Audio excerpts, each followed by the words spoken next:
In this example, I have created a list of open invoices that I use to maintain notes regarding questions or issues related to each invoice. I'm going to hide columns E and F in order to make my example small enough for this video. You can see that the description was left blank in row 2, so I entered a note saying that we need to find out what this invoice is for. There is also a note in row 4 regarding the purchase from Alpha Insulation because they delivered the wrong type of insulation to the job site. The challenge comes when the list of open invoices changes over time and rows are added or removed. When I refresh the query, new rows appear, but my notes remain in their original rows instead of moving with the associated invoice. The note for Alpha Insulation is now in the wrong row.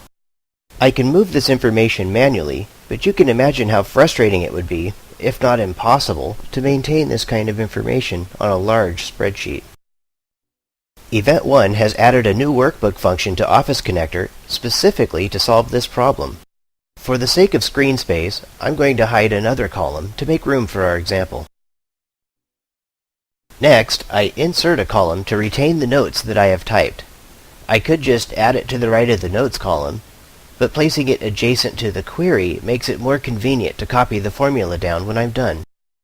I start by clicking the Insert Function button. Then I select the Office Connector 2.x category. Then I select the OC Retain function and click OK. For Target, I select the cell I want to retain. In this case, the notes. Fill Down formula tells Excel how to fill in new rows.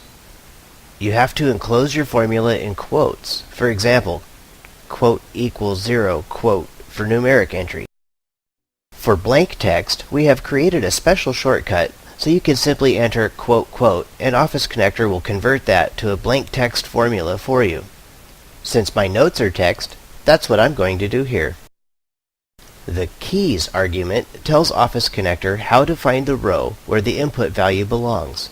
In this case, the key is the combination of the vendor ID and the invoice number.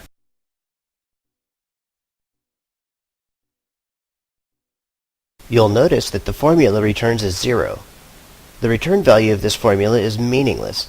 We are using this formula as an instruction that Office Connector uses to maintain the relationship between the notes and the associated invoice.